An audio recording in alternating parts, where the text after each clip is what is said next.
Hello, this is Matheus from my math support team, and on today's video I'm going to record a very informal video to respond a very interesting question from an experienced user inquiring us about possibility of including a decision-wise approach of including capital expenditures on SimSched's framework in a way that it could consider given constraints over time of certain areas. I mean, mining or not mining a given set of regions, and when they could mine it over time.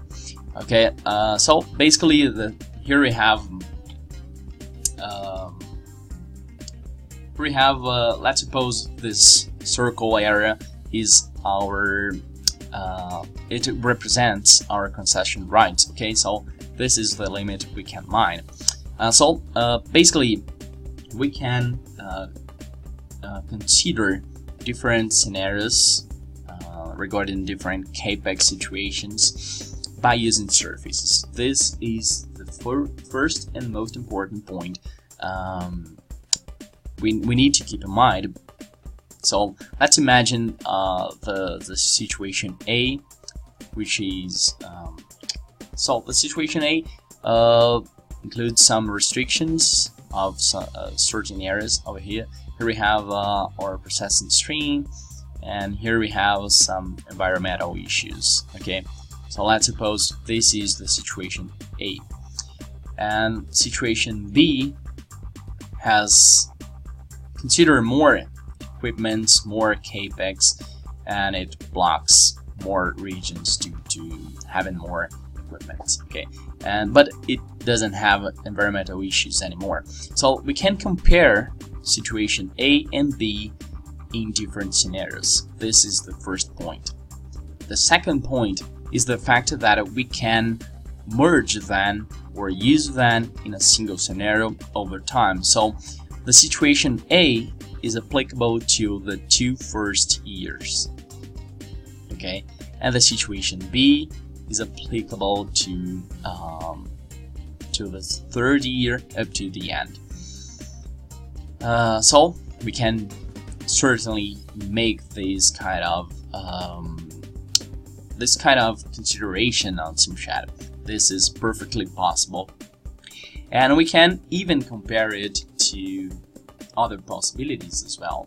So let's imagine situation C and D composing another scenario. So the A and B is the first scenario, and the C and D or the second scenario, and we can do it as much as we need. So the C situation includes more restricted areas, include a bigger region of environmental issues.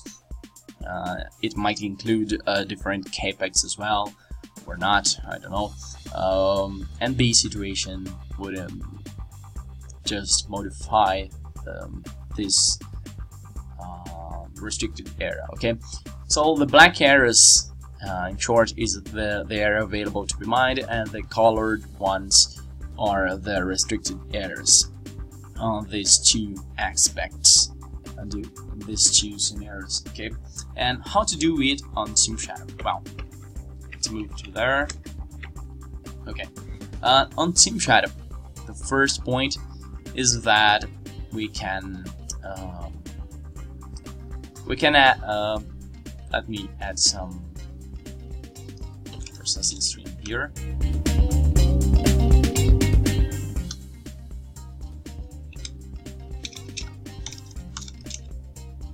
Okay, so basically the first point we need to keep in mind is the fact that we're able to use the surface limits on the operational tab or on the overview. Okay, so we can use them accordingly here, and we can even add intervals, so they will consider different period ranges from the 1st year up to the 2nd one. We'll have the situation A over here. It's important to know that surfaces SimSched required surface is defined as grid of points in the CSV format. Okay, and on the second paired range, we would apply the B situation.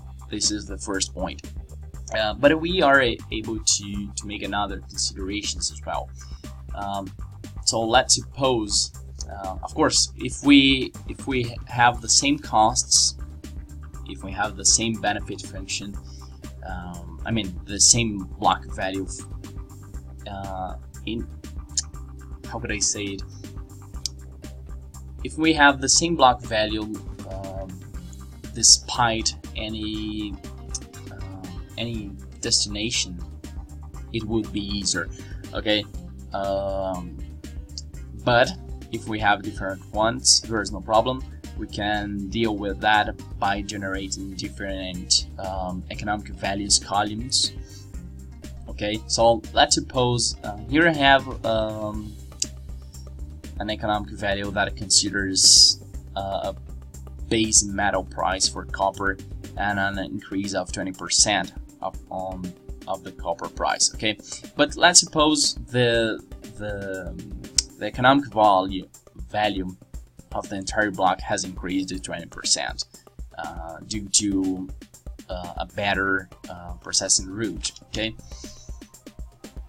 so here let's use that away. So the process 1 consider a poor recovery, and the process 2 consider a better recovery, and so that it has increased the block value.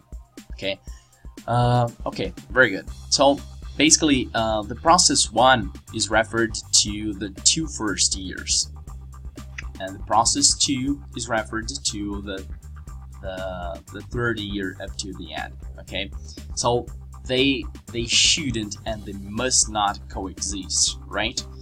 So basically, what we need to do here is we need to set then accordingly to this consideration. So during the first 2 years, process 2 does not exist, so we set a limit of 0 to it.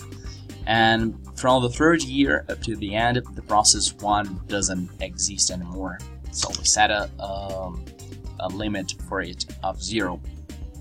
And the process 2 includes much higher production limit. It has doubled the processing capacity in a way that now we have 20 million tons. Okay, and that's basically the way we have to deal with that.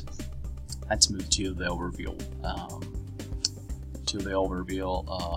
tab. Okay, and well, basically for a processing 1, or I mean basically for a paired range for the 2 first years, we'll have a certain processing limit, we'll have a certain minor restriction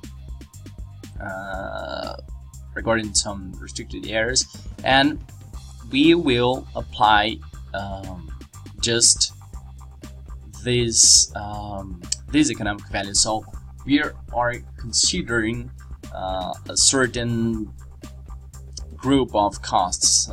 We're considering certain costs, and probably the process 2 will consider lower costs and an increase in value, so we are using it as well over here. So that's basically the way we have to deal now with this kind of situation, and we can even compare it, the A and B situations, with the C and D, E and F, and so on. And if you have a computer capable of performing, SimSched is able to be opened in different instances. I mean, you can open it several times and run parallel scenarios if you have a computer capable of performing this kind of processing. Okay, so that's the whole view on how SimSched is capable of considering different CAPEXs. I mean, afterwards you will need to apply the respective CAPEX for each scenario over the respective period in which it is it is applied to your mining project. And that's all. Of course, we have more possibilities regarding some partners we have that might help us to evolve this kind of situation. And if you're interested in it, please let us know by sending us an email to support@miningmath.com. Thank you very much and have a nice day. Bye bye.